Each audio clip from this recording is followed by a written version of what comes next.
While experts believe the original golden era for muscle cars only lasted a decade, automakers in the 1960s and 1970s delivered some of the best muscle cars we have ever seen in the American market. American muscle cars in this era were built for speed and typically featured interesting designs that turned heads. In this video, we will talk about the 6 quickest muscle cars of 1969 and what they cost then versus now. So without further ado, let's get right to it. Kicking off the list at number 6 is the 1969 Yenko Camaro 427 SYC. Considering former American race car driver and high-performance car dealer, Don Yenko had direct inputs in the production of the 1969 Yenko Camaro. It's easy to see why the car makes this list. While many regard the car as the fastest muscle car released in 1969, historians in the industry believe only 201 units were produced, which made the vehicle hard to get and rare.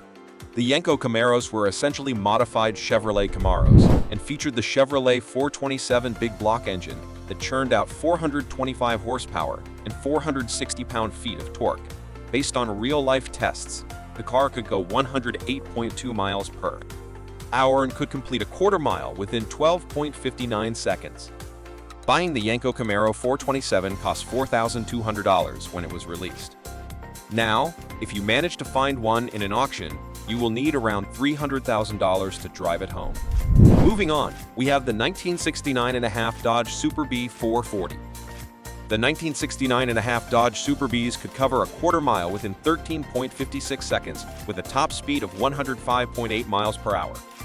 The unusual naming of the car was because, at the time, Dodge released the B-body car as an option between the standard engine and the Hemi for an extra $463. Also, if you are wondering, this car is also known as the 6-pack Super Bee based on the decals on the car's fiberglass hood scoop. Dodge outfitted the car with a 440 big block engine that received 3 2-barrel Holley carburetor. The engine could produce 390 horsepower and 490 pound-feet of torque. The 6-pack Super Bees are still relatively easy to find at an auction today because 1,907 units of the car left the production line. Of the total units produced, only 420 were Koopas, with the rest being hardtop models. So, say we were still in 1969, you would only need $3,800 to get the half Super Bee. In today's market, though, that's over $115,000 at an auction. This list won't be complete without the 1969 Dodge Charger 500. The 1969 Dodge Charger 500 Hemi was built to compete in the NASCAR races. The car was introduced just before the launch of the 1969 Dodge Daytona and featured a powerful 426 Hemi engine. The engine could generate 490 pound-feet of torque with a power rating of 425 horsepower. The car also featured dual 4-barrel carburetors and could cover a quarter mile within 13.35 seconds. Only 392 units were produced, and they all featured a front grille similar to the 1968 Dodge Coronet. The car was superior to the predecessor Chargers and was perfect for drag racing. While the car's top speed of 104 miles per hour was nowhere near the 200 miles per hour of the 1969 Daytona 500, it was still fast enough to make our list. Surprisingly, getting one today will cost a whopping $220,000, which is a massive contrast to the $4,300 the car cost in 1969. Up next at number 3, we have the 1969 Mustang Boss 429. The 1969 Mustang Boss 429 is as big as it gets when it comes to legendary Mustang. Ford introduced the car in 1969 as a pure racing car for the NASCAR championships. The Mustang Boss featured a unique engine compared to the other Ford big blocks on the market at the time. The Boss 429 featured semi-Hemi combustion chambers for better airflow and higher revs.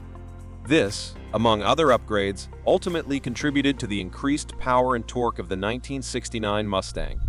The race trim of the Mustang produced over 500 horsepower, although the official rating, according to Ford, was that the engine produced 375 horsepower. Unfortunately, the high cost of producing the Boss 429 racing engine meant it was produced in limited quantity, with only 859 leaving the production line in 1969. That said, the Mustang had a top speed of 115 miles per hour. Interestingly, the limited number of Mustang Boss 429 available compared to their monstrous performance means they have always been in high demand. While buying one new would have cost $5,000, you will need at least $450,000 to get one today. Well, if you can find one up for sale. The 1969 Chevrolet Capo Camaro ZL1 earns the number 2 spot on our list, and for good reason. Capo, which stands for Central Office Production Orders, was the easiest way performance-oriented Chevrolet dealerships could get their hands on a shipment of the latest Chevy cars that could be further modified.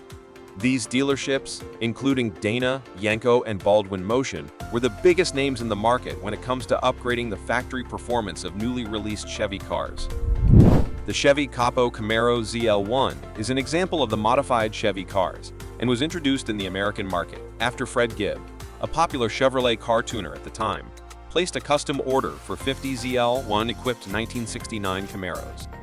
At the time, Gibb wanted to test the custom-made car in NHR, drag races.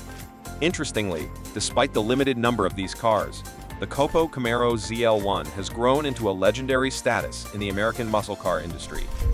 Fans who wanted the ZL1 option in 1969 needed to pay $4,160 over the original price of the 1969 Camaro.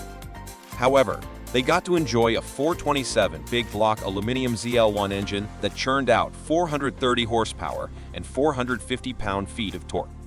During speed tests, the Capo ZL1 blitzed through a quarter mile within 13.16 seconds and achieved a top speed of 110 miles per hour. So technically, the engine was more powerful than the 427 Capo engine the Yenko Camaros received. But the engine was so overpowered for the Camaro that it developed traction issues which massively reduced its overall performance. If you do manage to find one at an auction, you will need $800,000 to take the iconic car home. Finally, in the top spot, it's the 1969 Plymouth Roadrunner 426 Hemi. Well, that's not right. More like, in the top spot, we have the 1969 Plymouth Roadrunner 426 Hemi and the 446 Pack. Yep, that's two cars produced by Plymouth in 1969 that shared nearly identical names.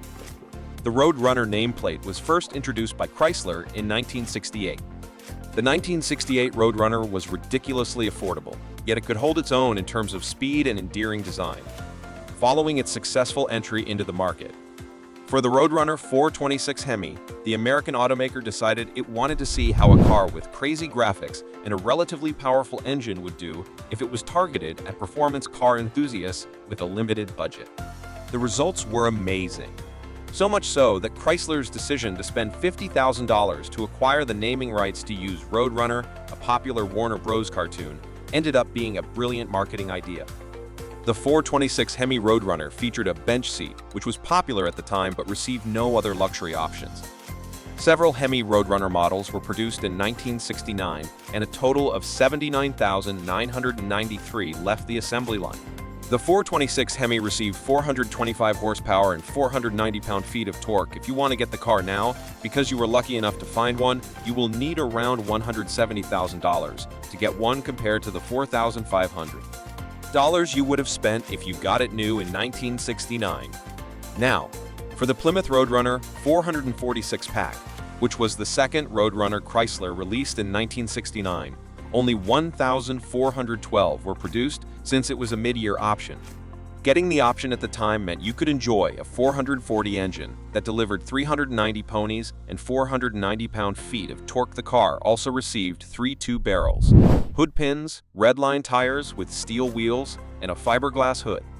While the 426 Hemi could only record 13.32 seconds while going at 107.7 miles per hour on a quarter-mile track, the 1969 Roadrunner 440 could cover the same distance within 12.91 seconds while traveling at a speed of 111.8 miles per hour.